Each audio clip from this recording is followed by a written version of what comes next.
Buongiorno da Renzo Micheletto, ben ritrovati con un nuovo approfondimento di Radio Veneto Agricoltura che quest'oggi dedicheremo alle strade dei vini e dei prodotti tipici del Veneto. Per quale motivo? Perché Veneto Agricoltura ha appena pubblicato un report proprio su questo interessantissimo tema.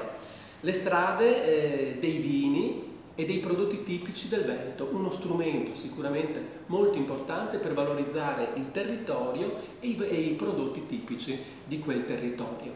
Per affrontare questo tema abbiamo invitato in studio il collega il dottor Gabriele Zampieri di Veneto Agricoltura, che ha curato il report che, ricordo, è scaricabile dal sito internet di Veneto Agricoltura. Gabriele, qual è il ruolo delle strade del vino e dei prodotti tipici del Veneto? Beh, intanto si può dire che le strade sono state riconosciute a livello regionale nel 1998 con la legge 268 e è stato un momento importante perché già prima c'erano delle esperienze di strade presenti in Italia fin dagli anni 60, però non erano bene inquadrate dal punto di vista legislativo. Quindi il 1998-99 è stato un anno importante perché a livello nazionale si sono definiti i ruoli e i compiti delle strade.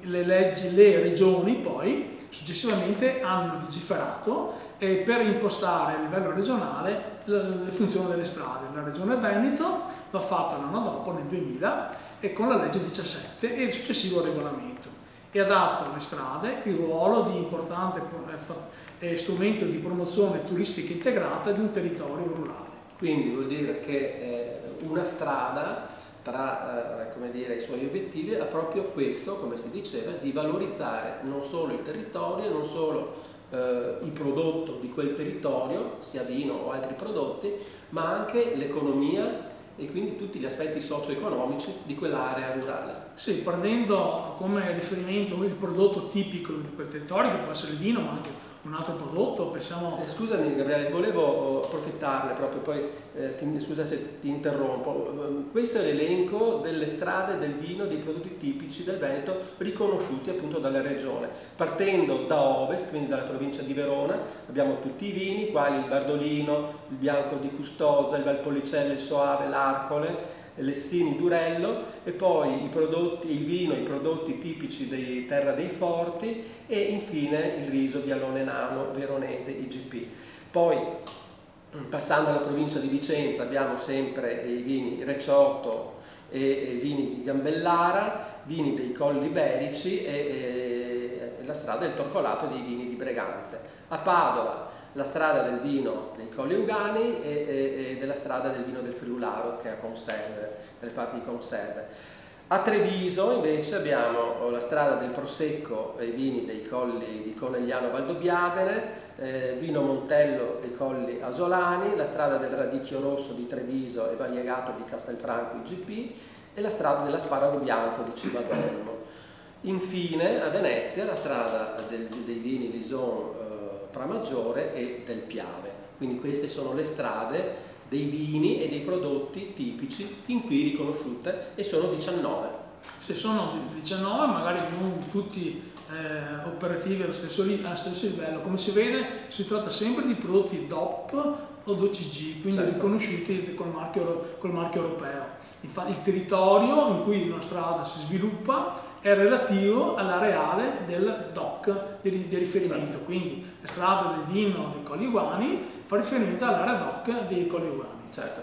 Veniamo al report, che è poi il motivo di questo approfondimento di oggi, che è appena stato pubblicato e realizzato da Veneto Agricoltura. Cosa è emerso? Innanzitutto so che il campione preso in considerazione è di 211 soggetti su circa 800, magari ci spieghi qualcosa su questo. Sì, noi volevamo fare un'indagine dal punto di vista degli operatori, quindi volevamo intervistare direttamente gli operatori, quindi i soci delle strade, che esprimessero la loro opinione.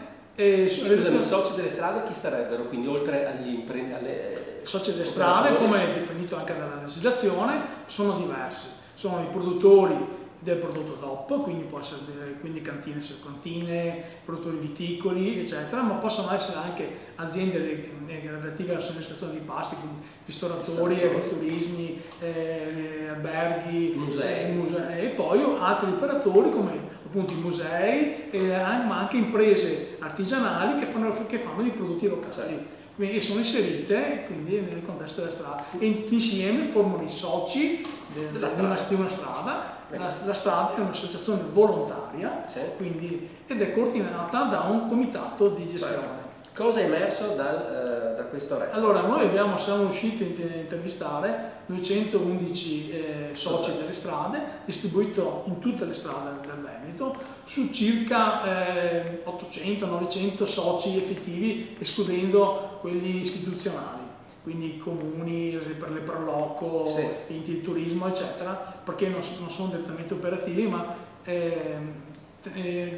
e abbiamo visto che la realtà è abbastanza variegata, ci sono strade importanti che funzionano, in cui i soci sono anche piuttosto soddisfatti dell'attività che permette di effettuare la strada, che si ritrovano quindi con anche vantaggi economici relativamente anche importanti per effetto della strada, a situazioni dovute anche a contingenze locali, eccetera, in cui questo diventa un attimo più difficile. Naturalmente adesso abbiamo approfondito anche diverse motivazioni per questo aspetto. Quindi riusciamo a distinguere le due categorie, i punti di forza e i punti di debolezza, cosa ha funzionato finora per le strade e cosa invece, dove invece bisognerebbe intervenire e migliorare? Allora, si può partire da un presupposto. Il flusso turistico dell'enoturismo in Italia è in aumento. Questo qua porta dei vantaggi quindi alle strade. Se pensiamo che solo il Veneto fa quasi 20 milioni di turisti, con quasi, è stato calcolato, circa 70 milioni di presenze turistiche annuali. È evidente che una parte di questi è interessata anche all'enoturismo. Quindi quando una strada riesce a organizzare delle attività, delle manifestazioni, delle offerte di pacchetti turistiche, trova beneficio. Quindi diventa un veicolo promozionale molto importante per quel prodotto e per quel territorio. Dove c'è coordinamento, programmazione e coordinamento attenti della direzione della strada, sicuramente le aziende socie ne beneficiano. Invece per quanto riguardano gli aspetti negativi, cosa è emerso dal report? Uno degli aspetti che sono stati segnalati maggiormente riguarda l'aspetto economico. Spesso le strade si trovano a corto di risorse. Non vuol dire di per sé finanziamento pubblico, vuol dire anche capacità di raccogliere risorse sia dai soci stessi che dal territorio per attivare delle attività promozionali o delle manifestazioni. Quindi servirebbe più sinergia? Servirebbe sicuramente in diverse strade un migliore coordinamento sotto questi aspetti qua, una maggiore partecipazione di soci, una maggiore convinzione sulle potenzialità dello strumento strade, per fare in modo di organizzare meglio e soprattutto la programmazione delle attività. Quindi una maggiore, come dicevo, sinergia anche tra strade e non concorrenza.